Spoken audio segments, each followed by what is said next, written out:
ஸ்ரீ மகாகுரப்யோ நமஹ. ஹரிஹி ஓம். சதாசிவசமாரம்பாம் சங்கராச்சாரிய மத்யமாம் அஸ்மதாச்சாரிய பர்யந்தாம் வந்தே குரு பரம்பராம். GeM TV நண்பர்களுக்கு எனது வணக்கங்கள். இன்றைய நாள் அனைவருக்கும் இனிய நாளாக அமைய எல்லாம் வல்ல இறைவனை வேண்டி இன்றைய எம்மதமும் நம்மதமே நிகழ்ச்சிக்கு செல்வோம். இன்னைக்கு நம்ம பில்வாஷ்டகத்திலிருந்து ஒரு ஸ்லோகத்தை விளக்கத்துடன் பார்த்துட்டு நேற்றைய தினத்தின் நீதி கதையின் தொடர்ச்சியை காண்போம்.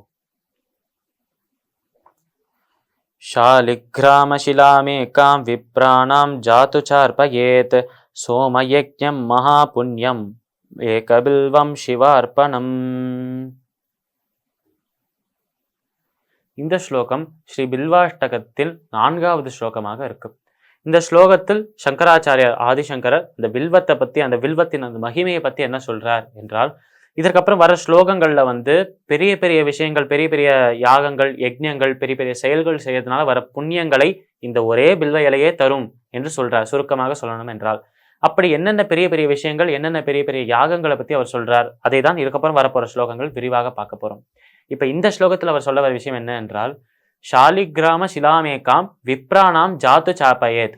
அதாவது ஒரு ஷாலிகிராமத்தை, ஷாலிகிராமம் என்பது ஒரு கல், எல்லாருக்குமே தெரியும்.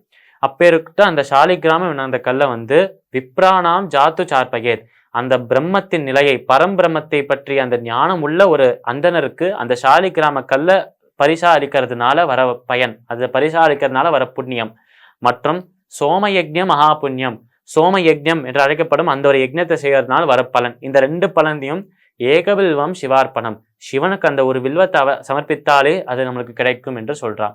அதாவது வேதம் படித்தவராகவும் அந்த பிரம்மத்தின், பரம்பிரம்மத்தின் உண்மையான நிலையை, உண்மையான தத்துவத்தை அறிந்தவராகவும் அப்பேற்பட்ட ஞானியாக இருக்கும் ஒரு அந்தனருக்கு ஒரு ஷாலிகிராம கல்லை பரிசாக அளிப்பதனால் வர அந்த ஒரு பலன், அந்த ஒரு புண்ணியம், மற்றும் சோமயாகம் என்று அழைக்கப்படும் உயர்ந்த ஒரு யாகத்தை செய்வதனால் வரும் அந்த பலன்.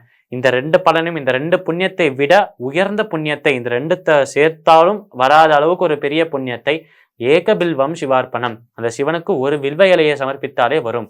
இது எப்பொழுது நடக்கும்? தூய்மையான பக்தியோட, ஸ்ரத்தையோட, நம்பிக்கையோட சமர்ப்பிக்க வேண்டும். சும்மா செய்யணுமே செய்யக்கூடாது. அந்த பக்தி ஸ்ரத்தையோட அந்த வில்வத்தை சமர்ப்பித்தோம் என்றால் இது என்ன, இதை விட எவ்வளவு பெரிய பெரிய விஷயங்களை விடவும் அதிகமான ஒரு புண்ணியம், அதிகமான ஒரு பலன் நம்மளுக்கு கிடைக்கும் என்று இந்த ஸ்லோகத்தில் சங்கராச்சாரியார் கூறுகிறார். இந்த ஸ்லோகத்திற்குண்டான விளக்கம் இதுவே. இப்ப நம்ம நேற்றைய தினத்தின் நீதி கதையின் தொடர்ச்சியை காண்போம். சத்யபாமா இப்படி நாரதர் சொன்னதை அப்படியே கேட்டு ஒரு தராசை வரவழைத்து அங்க கிருஷ்ணரையும் கூட்டிட்டு அந்த தராசின் ஒரு தட்டுல கிருஷ்ணரை உட்கார வச்சு இன்னொரு தட்டுல என்ன போடுறது, என்ன வைக்கிறது என்று யோசிக்கலாம் சத்யபாமா.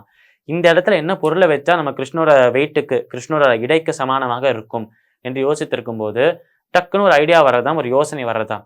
அந்த கிருஷ்ணரை அடைய வேண்டும், அதற்காக என்ன கொடுத்தாலும் ஓகே என்று சொல்லி தான் அணிந்து கொண்டிருந்த அனைத்து நகைகளையும், தான் அணிந்து கொண்டிருந்த அனைத்து ஆபரணங்களையும், தன்கிட்ட இருக்கும் அனைத்து கஜானா இருக்கும்ல, அந்த ஒரு பொற்காசுகள், அந்த செல்வம், அந்த தங்கம் வெள்ளி எல்லாத்தையும் கொண்டு அந்த ஒரு தட்டுல வைக்கிறாளாம், கிருஷ்ணருக்கு பக்கத்துல இருக்கிற தட்டுல. இப்படி கிருஷ்ணரோட தட்டுக்கு பக்கத்துல வச்சு அங்க இருக்கிற ஆபரணங்கள், தங்கம் வெள்ளி பொற்காசுகள் எல்லாத்தையுமே அங்க வச்சதுக்கு அப்புறம் அவ எதிர்பார்த்தது என்ன என்றால், இதனால கிருஷ்ணனுக்கு சமானமா என்ன, கிருஷ்ணரே மேல தூக்கிட்டு இது கீழே போற அளவுக்கு வெயிட் வச்சிருக்கேன் நானு என்று யோசிக்கிறாளாம் அந்த சத்யபாமா. இனிமே கிருஷ்ணர் அடையாத நானும் கிருஷ்ணனும் ஒண்ணு சேர்றதை யாரும் தடுக்க முடியாது என்று யோசிக்கிறாளாம் சத்யபாமா. இப்படி அன்பா கிருஷ்ணரோட அன்பை பெறணும் என்ற ஆசையோட இயக்கத்தோட இந்த சத்யபாமா இப்படி எல்லாத்தையுமே கொண்டு அந்த இன்னொரு தட்டுல வைக்கும் போது தட்டு நகர்ந்ததா என்று கேட்டால் நகரவே இல்லையாம். அதே இடத்துல அப்படியே இருக்கான்.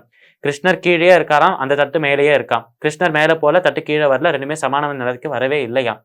இது பார்த்த உடனே ஒரு ஆச்சரியம் வர்றதுதான் சத்யபாமாவுக்கு. இவ்வளோ வெயிட் வச்சிருக்கேன், இவ்வளோ எடை வச்சிருக்கேன், கிருஷ்ணர் என்ன அவ்வளோ வெயிட்டாவா இருக்கார், அவ்வளோ இடையோடையா இருக்கார், ஏன் இவ போவே இல்லையே மேல, இது கீழே வரல, சமானமும் ஆகல, ஏன் என்று யோசித்துக் கொண்டிருக்கலாம் சத்யபாமா. இப்படி யோசித்துக் கொண்டிருக்கும் போது நாரத நடுவில் சொல்றாராம், என்கிட்ட இன்னொரு யோசனை இருக்கு சத்யபாமா என்று சொல்றாராம் நாரதர். இப்போ நம்மளோட இந்த ஒரு சத்யபாமா யோசித்து கொண்டே திரும்புறாராம் நாரதர் பார்த்து. சரி, அது என்ன யோசனை என்று சொல்லுங்கோ என்று ஒரு ஆச்சரியத்தோட கேட்கறாளாம். அந்த ஆச்சரியத்திலேருந்து மீண்டு வராம இன்னும் கேட்கறாளாம் நம்மளோட சத்யபாமா. அப்படி கேட்கும்போது நாரதர் அந்த சத்யபாமா கிட்ட சொன்ன அந்த ஒரு யோசனை என்ன, அப்படி அவர் சொன்ன அந்த யோசனை ஒர்க் அவுட் ஆச்சா, அதுல இருந்து ஒரு பலன் வந்ததா இல்லையா, இந்த நீதி கதையின் நீதி என்ன, இதெல்லாம் நாளை தினம் பார்க்கலாம். மீண்டும் நாளை சந்திப்போம். நன்றி, வணக்கம்.